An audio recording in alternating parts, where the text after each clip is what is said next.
डिसेंबर महिना म्हटला की सगळ्यांनाच ख्रिसमस हा सण आठवतो आणि 31 डिसेंबर म्हणजे वर्षाचा शेवटचा दिवस सुद्धा. आणि हे दोन्ही दिवस सेलिब्रेट करण्यासाठी काही जण केक कट करतात आणि केक म्हटला की लहानांपासून मोठ्यांना सगळ्यांनाच फार आवडतो. नमस्कार, मनीषा टेस्टी रेसिपी मध्ये तुमचे सर्वांचे मनापासून खूप खूप स्वागत. आज आपण घरच्या घरी कढईमध्ये मस्त अयंगार स्टाईलचा रवा कस्टर्ड केक करणार आहोत. तर केक बघूनच तुमच्या लक्षात आलं असेल केक किती स्पंजी झालेला आहे. तर हा केक 100% शाकाहारी असल्यामुळे अगदी सगळ्यांनाच हा चालू शकतो. केक करताना जास्तीची भांडी वगैरे न भरवता योग्य प्रमाणात आणि अगदी सोप्या पद्धतीने आपण हा केक करणार आहोत. तुमचा केक बनवताना फसत असेल किंवा कच्चा राहत असेल तर त्यासाठी मी काही टिप्सही सांगितलेल्या आहेत. त्यासाठी हा व्हिडिओ तुम्ही शेवटपर्यंत पहा आणि आवडला तर नक्की लाईक आणि सबस्क्राईब करा. चला तर मग रेसिपीला सुरुवात करूया. आता सर्वात अगोदर मी इथं केक करण्यासाठी मिक्सरचं जार घेतलेलं आहे. इथं मिक्सरचं मोठं भांड मी इथं घेतलेलं आहे आणि त्यामध्ये 1.5 कप रवा टाकून घेतलेला आहे. इथं तुम्ही रवा जाड बारीक कोणताही घेऊ शकता. नंतर त्याच कपने 1/4 कप मी इथं पिठी साखर घेतलेली आहे. तुम्ही पिठी साखर ऐवजी आपण जी रेग्युलर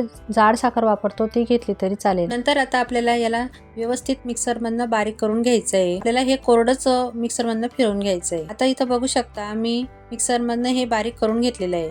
आता त्यामध्ये राहिलेलं साहित्य आपण टाकून घेणार आहोत. तर सगळ्यात आधी मी 1/4 कप इथं मिल्क पावडर घेतलेली आहे. मिल्क पावडर ऐवजी तुम्ही दुधावरची फ्रेश साय घेतली तरी चालेल. इथं मी 1/4 कप कस्टर्ड पावडर घेतलेला आहे. इथं मी व्हॅनिला इसेन्सचं हे कस्टर्ड पावडर घेतलेलं आहे. आता इथं मी 1/4 कप त्याच कपने तेल घेतलेलं आहे. तर हे तेल आपण जे रोज वापरतो तेच घ्यायचं आहे. आता इथं उग्र फ्लेवरचं किंवा मोहरीचं तेल अजिबात वापरायचं नाही. आता इथं मी 1 कप दूध घेतलेलं आहे. दूध घेताना जास्त थंड किंवा जास्त गरम घ्यायचं नाही. तर हे दूध मी थोडं थोडं करत जसं हे मिक्सरला फिरवत जाईल तसं मी थोडंसं टाकत जाईल आणि किती लागतंय तेही तुम्हाला नंतर सांगेल. आता हे व्यवस्थित मिक्सर मधनं मी बारीक करून घेतलेलं आहे. आता इथं बघा मस्त अशी सॉफ्ट पेस्ट तयार झालेली आहे.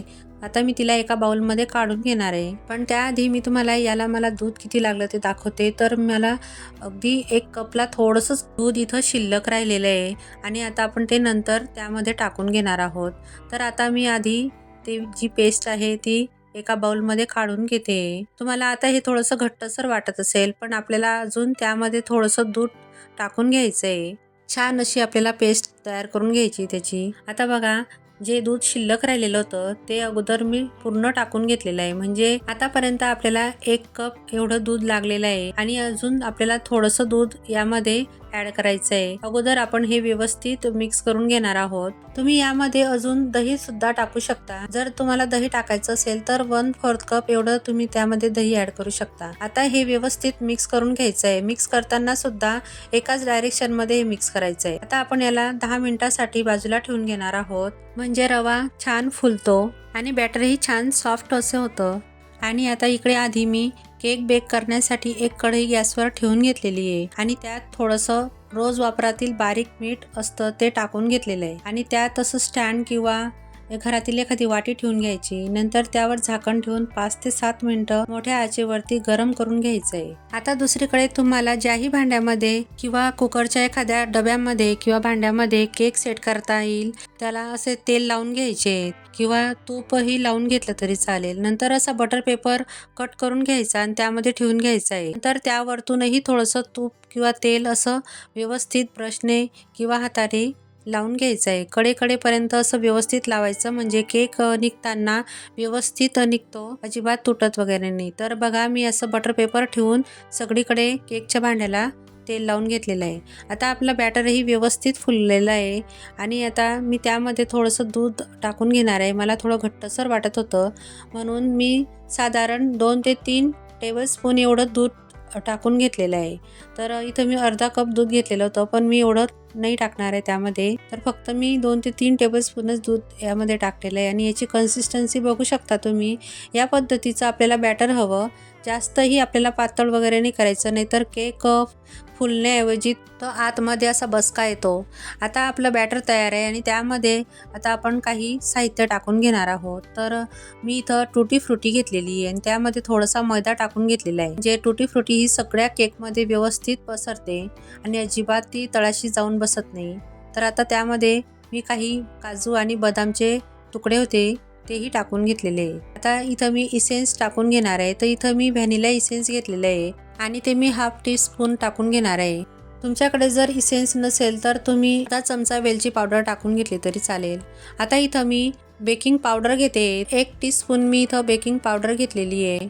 नंतर अर्धा टीस्पून इथं मी बेकिंग सोडा घेतलेला आहे, जो आपण नेहमी भज्यांमध्ये वापरतो तो बेकिंग सोडा घेतलेला आहे.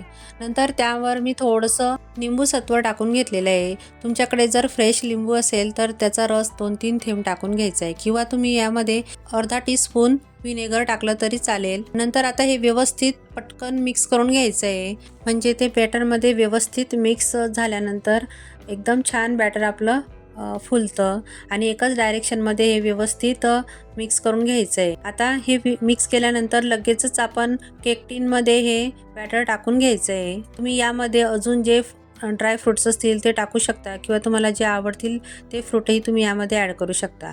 आता हे व्यवस्थित असं टॅप करून घ्यायचं आहे. आता वरतून मी परत थोडंसं डेकोरेट करून घेणार आहे, तर टुटी फ्रुटी टाकून घेते आणि 2-3 असे बदामचे काप करून घेतलेले होते, तेही मी यावर ठेवून घेते, जे छान आपल्याला असं डेकोरेट करता येईल. लहान मुलांना जे आवडत असतील ड्रायफ्रुट्स ते तुम्ही यामध्ये टाकू शकता. आता आपलं बॅटर तयार आहे आणि इकडे आपण जी कढई गरम करायला ठेवलेली होती तीही मस्त अशी गरम झालेली आहे आणि त्यामध्ये आता आपण जे केक टिनचं भांडं आहे ते ठेवून घेणार आहोत आणि त्यावर झाकण ठेवून घ्यायचं आहे. झाकण त्यावर व्यवस्थित पॅक बसेल असंच ठेवायचं.